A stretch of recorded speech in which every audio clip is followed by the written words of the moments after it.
به پارت جدید سونیک اکسی د دیسترکتر آف هل. بچه داخل این پارت ما قراره بشیم ناکلز، یعنی ما قراره به جای ناکلز بازی کنیم همونطور که به ترتیب داشتیم میرفتیم. الان نوبت ناکلزه. قسمت قبلی تیل بود، قسمت قبلی یعنی 2 قسمت قبل. تازه راستی بذار بهتون بگم این قسمت 4. قسمت قبلی تیلز رو رفتیم، قسمت قبلش رفتیم چیزو سونیک شدیم، سونیک EXE. قسمت قبلش هم رفتیم سیلور شدیم که اون به کنار. خب قسمت بعدی قراره اجماع شیم. قبل اینکه این ویدیو رو شروع کنیم حتما این ویدیو رو لایک کنید، چنل منم سابسکرایب کنید، یه کامنت انگلیسی هم بذارید که یوتیوب سابسکرایباتون رو نپرونه و بریم سراغ ویدیو.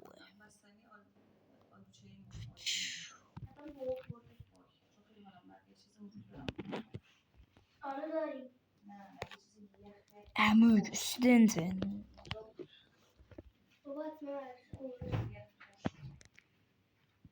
بریم. ابیلیتی های ناکلز هم بهتون توضیح میدم.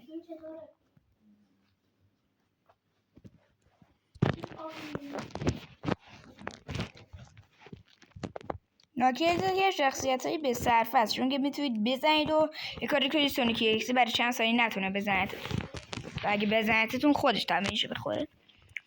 بچه همونطور که مشاهده میکنید ما اینجا 2 تا ابیلیتی داریم، یکی بلاک یکی پانچ.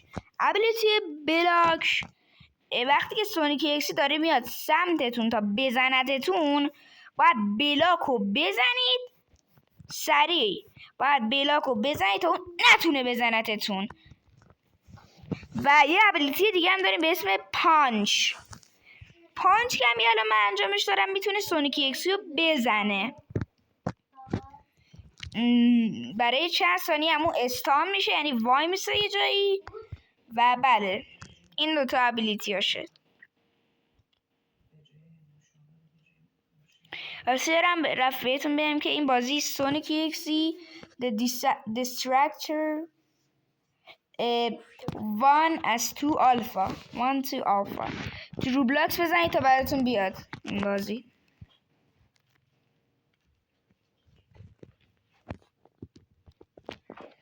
بچه من الان برم نجازش بدم بدبخت. خب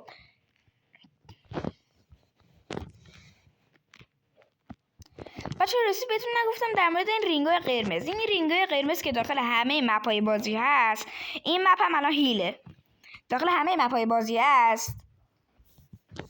این رینگ قرمز یه کاری میکنه براتون که شما وقتی که اینو بگیرید خیلی سریعتر از قبل میتونید بدوید، ولی خب تصویرتون یکم قرمز میشه و گلیچی میشه و شما یک آروم از جونتون کم میشه.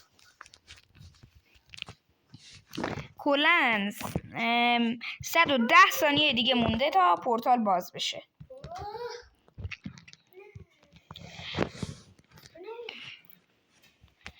تنها ابیلیتی که داخل همه کرکترها مشترکه پرشه.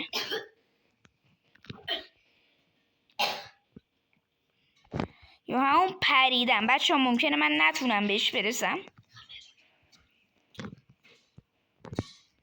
برو ای وای ای وای بچه ها بیچاره شدیم. درسته جونم صده، ولی به هر حال بچه ها اگه من باختم واقعا قبول کنید که من پرو هم، چون که از همه‌شون بیشتر زنده موندم.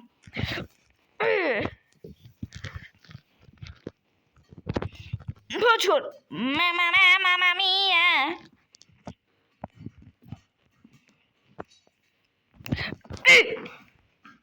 یکیشون دمیج خورد، سونیک خودش دمیج خورد. اوکی بدویم. بچه خیلی ترسناکه. وای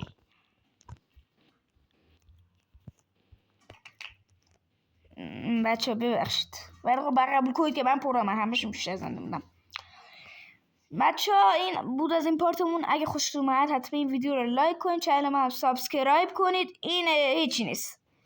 و اون زنگوله کنارش هم بزنید. ببخشید برای صدام. و این ویدیو رو اگه خواستید شیرم بکنید تا بقیه دوستاتون از این بازی اطلاع پیدا کنن و یه کامنت انگلیسی هم بذارید تا که یوتیوب سابسکرایبرتون رو نپرونه. و تا ویدیوی بعد خدافظ.